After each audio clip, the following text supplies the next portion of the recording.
Halo guys, kembali lagi di channel HP Bae. Langsung aja di video kali ini aku mau sharing sama kalian untuk ngomongin suka dukaku pakai Poco M6 Pro. Kurang lebih aku udah ngerasain HP ini selama 1 bulan dan aku juga sebelumnya pernah bikin video kalau HP ini tuh udah fix jadi HP daily driver aku setelah sebelumnya tuh pakai Infinix Note 40. Nah, buat kalian yang lagi tertarik dengan HP ini bisa banget video ini ditonton sampai akhir buat jadi bahan pertimbangan. Sekarang aku ingetin dulu untuk harganya. Waktu video ini dibuat, harganya itu di 2,1 juta. RAM-nya 8 GB, internal 256 GB. Itu harga resmi di official store-nya ya. Dan buat kalian yang lagi nyari HP baru, HP murah yang recommended gitu, kalian bisa follow TikTok aku nih guys. Di sini aku ngontenin HP-HP murah yang bagus, tentunya juga barangnya dari official store. Linknya aku taruh di deskripsi. Kembali lagi ke Poco M6 Pro. Kira-kira HP ini worth it nggak sih buat dibeli? Langsung aja kita mulai pembahasannya, guys. Oke, guys, aku akan memulai pembahasannya dari hal yang aku sukai waktu pakai HP ini. Pertama, pada bagian desain dan bodinya.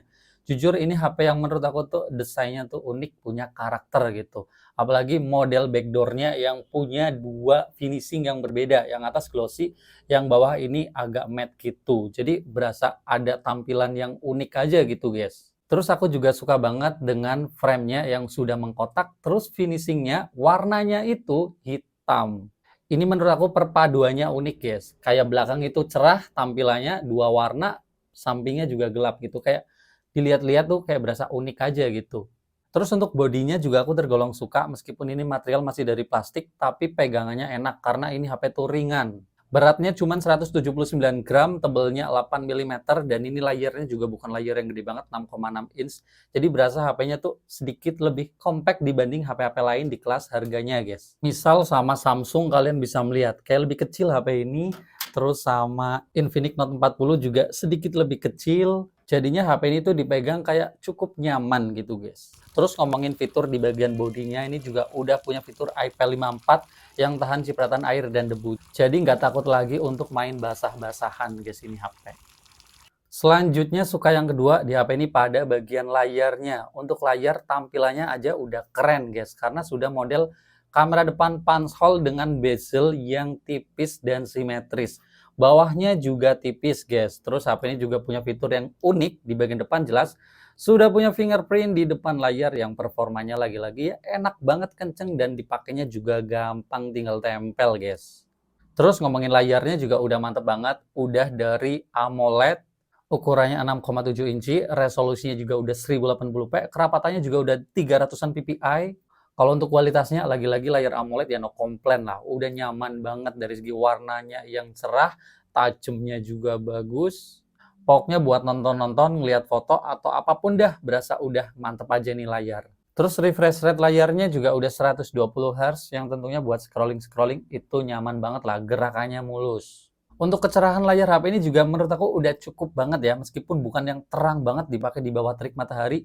Kecerahan layarnya 1000 nits, maksimal 1300 nits, dan menurut aku ini udah cukup dipakai di bawah terik matahari, masih cukup kelihatan. Terus HP ini juga sudah punya always on display ya, lumayan ya, meskipun nggak yang nyala terus, tapi bisa buat ngelihat notifikasi atau jam. Terus HP ini bagusnya lagi, layarnya juga udah terlindung Corning Gorilla Glass 5. Jadinya untuk durability dari goresan ataupun kayak benturan tipis-tipis lebih kuat dibanding yang nggak ada Gorilla Glass-nya, guys. Selanjutnya suka yang ketiga pada bagian performanya. HP ini sudah pakai chipset MediaTek Helio G99 Ultra. Untuk HP 2 jutaan lagi-lagi ini udah cukup banget, guys. Apalagi RAM-nya 8 GB, internalnya juga gede 256 GB dan sudah berjenis tipe UFS. Untuk skor Antutunya bisa di 412 ribuan. Ini standar Helio G99. Untuk performa dalam keseharian, aku ngejalanin HP ini buat multitasking udah sangat lancar. Ngejalanin aplikasi yang lumayan banyak, juga buka tutup aplikasinya smooth banget. Nggak ada aplikasi kayak logout atau login ulang, refresh. Aku nggak ngerasain sih guys. Kalian bisa lihat nih, udah lancar aja buka tutup aplikasi, sat-set aja bawaannya guys. Untuk main game juga udah cukup banget. Mobile Legends bisa dapat settingan grafis super ultra. Mau dimainin di rata kanan pun ini udah cukup lancar guys. Main berjam-jam itu udah nyaman banget. Aku aja sering push rank pakai HP ini sampai kayak subuh kadang guys kalau udah kelewatan. Terus untuk main PUBG, settingan grafisnya bisa sampai smooth ultra, balance ultra, atau HD high. Ini juga lagi-lagi udah enak banget, apalagi sensor gyroskopnya juga udah hardware yang nggak delay-delay. Jadi untuk permainan ini udah sangat lancar, smooth bawaannya, mulus, nggak ada ngerasain frame drop yang parah. Untuk geser-geser, nembak-nembak itu udah enak banget lah. Terus untuk main game berat kayak Genshin Impact juga ini masih cukup lancar aja. Asalkan settingan grafis lagi-lagi di setting di terendah di 30 fps. Untuk HP 2 jutaan memang kelasnya masih di sini, guys. Kalau settingan grafisnya dipaksa dinaikin, ya memang ya frame drop tuh bakal ada dan juga HP-nya gampang agak kayak demam gitu. Tapi itu hal yang sangat wajar. HP 2 jutaan lain rata-rata juga kayak gini, guys. Gak bisa di settingan grafis yang agak tinggi ya. Terendah udah paling enak lah. Genshin Impact emang game berat. Selanjutnya suka yang keempat pada bagian kameranya. Kamera belakang di sini lumayan keren, resolusinya 64 megapiksel dan juga sudah punya lensa ultra wide 8 megapiksel. Lumayan banget ya, 2 jutaan yang lain masih jarang yang punya lensa ultra wide. Untuk lensa tambahannya sih cuman lensa makro 2 megapiksel. Kamera depannya resolusinya 16 megapiksel. Terus kameranya ini juga sudah punya OIS dan ACE. Memang mantep banget di harga 2 jutaan. Fitur stabilisasi kayak gini bakal meminimalisir guncangan waktu ngefoto dan video. Untuk hasil fotonya, di siang hari kita bisa pakai mode resolusi tinggi 64 megapiksel untuk dapetin foto dengan detail yang tajam. Ini kelihatan sih, fotonya memang tajam banget gitu, jelas banget, fokusnya juga bagus banget. Terus aku juga suka banget dengan lensa ultra wide-nya. Kalian bisa melihat nih, mode standar dengan mode ultra wide. Ultra wide lebar banget, memang hasilnya sedikit lebih nurun kualitas, tapi masih tergolong bagus. Ini kepake banget buat keseharian, bisa nangkep angle lebar, ataupun buat foto kayak panorama gitu, guys. Untuk mode normalnya juga bagus, guys. Warnanya cukup natural. Untuk aku yang sering nyobain HP dari Transsion Holding, ngelihat HP-nya tuh fotonya cukup natural. Nggak kehijauan atau agak kemerah-merah kuning-kuning gitu, guys. Dynamic range-nya juga bagus, dan ini lagi-lagi kalau ngelihat ultra wide-nya juga keren ya. Untuk foto malam hari kita bisa pakai mode malam dan memang cukup membantu, guys. Bisa dapetin foto yang sedikit lebih terang dan tajam. Warnanya juga lebih hidup dan noise-nya juga berasa lebih minim. Untuk lensa ultrawide-nya juga bisa dipakai mode malam, tapi hasilnya memang nggak sebagus lensa normal. Tapi ultrawide di malam hari udah cukup banget lah, sekedar buat nangkepin angle yang lebih luas. Biar ngelihat fotonya tuh objeknya lebih banyak gitu.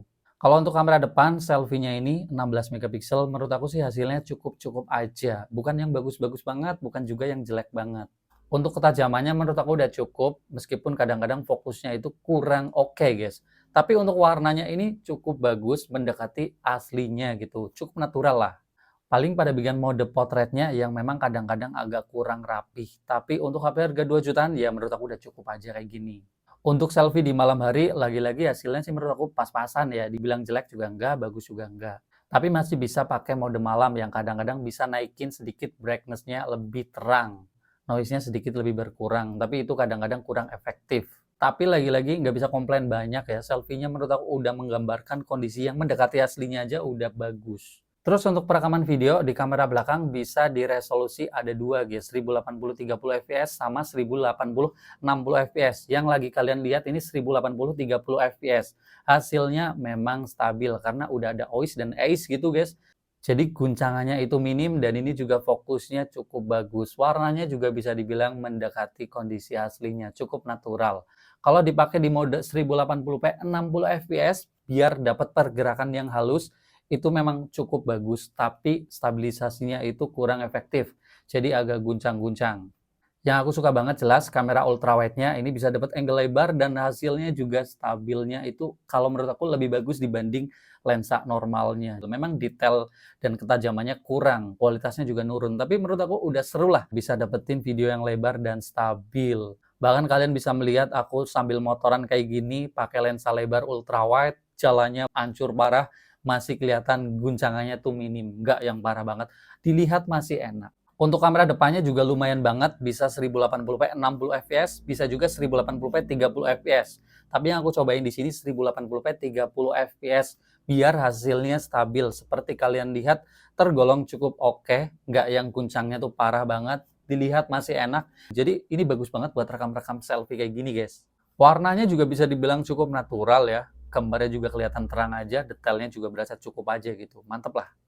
Selanjutnya suka yang kelima pada bagian speakernya. HP ini udah punya speaker ada 2 di bagian bawah sama di bagian atas. Dan ini juga aku ngerasanya kualitasnya cukup bagus gitu. Dari segi volume cukup keras, bass-nya juga lumayan kerasa, suaranya juga berasa cukup lantang dan detail, nggak berasa cempreng juga. Coba deh kalian dengerin sampelnya berikut ini. Enak tuh didengerin. Suaranya detail gitu ya. Memang speaker atas lebih kecil dibanding speaker bawah, tapi itu sangat wajar di harga segini.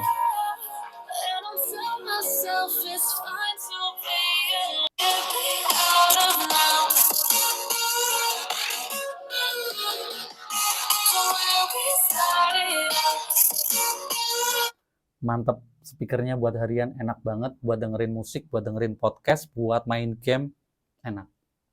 Selanjutnya suka yang keenam pada bagian fitur-fiturnya. Kalau tadi HP ini sudah punya fitur IP54 tahan cipratan air dan debu.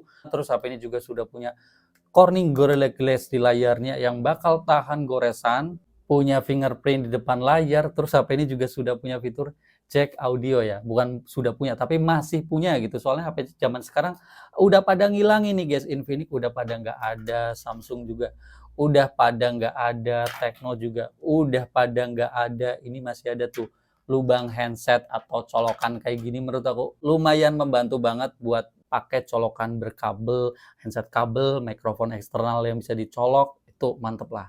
Terus HP ini juga sudah punya sensor air blaster ya yang di sini, dan ini bisa dipakai buat remote. Jadi HP ini intinya bisa jadi remote guys. Bisa diatur-atur di settingan, ada remote AC, TV gitu-gitu bisa setting aja.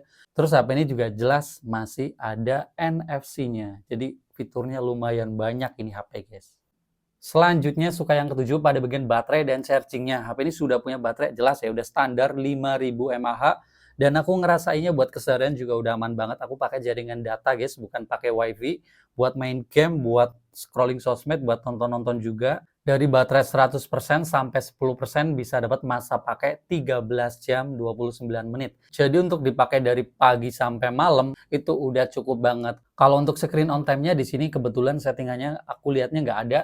Akhirnya aku coba hitung-hitung, kalian bisa lihat nih, aku ngejalanin aplikasi, tiap aplikasinya 30 menitan, dan dari pengalamanku ini juga udah cukup irit sama kayak HP lainnya yang kapasitasnya itu 5000 mAh. Terus untuk chargingnya juga udah enak banget di sini 67 watt. Dan sudah dikasih dari charger bawaannya, ini mantep banget.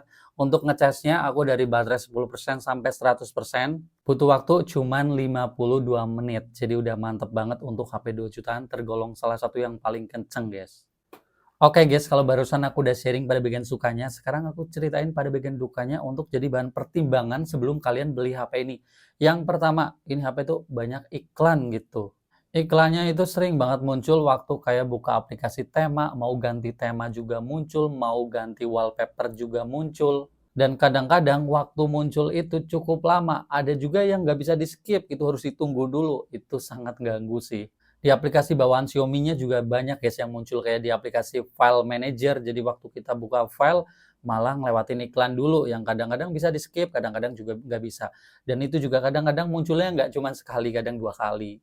Di aplikasi musik juga kadang muncul iklan. Terus di aplikasi keamanan kayak waktu ngebersihin sampah juga kadang muncul iklannya. Yang lagi-lagi harus nunggu dulu beberapa detik baru bisa di-skip. Selanjutnya duka yang kedua ini pada bagian bak-bakan dikit guys.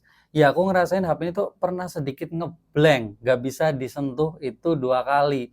Dan yang pertama tuh sebenarnya aku nggak kerekam. Karena waktu itu aku cuman bawa HP cuman satu doang. Nah, yang kedua ini kerekam. Kalian bisa lihat nih, waktu aku lagi di kafe, tiba-tiba HP-nya tuh nggak bisa disentuh, guys. Nggak kanan, nggak kiri, untuk di swipe itu nggak gerak, guys. Jadi tampilannya kayak gini aja, nggak bisa diapa-apain. Sebenarnya scroll bar atas bisa, tapi ya cuman kayak gitu doang, guys.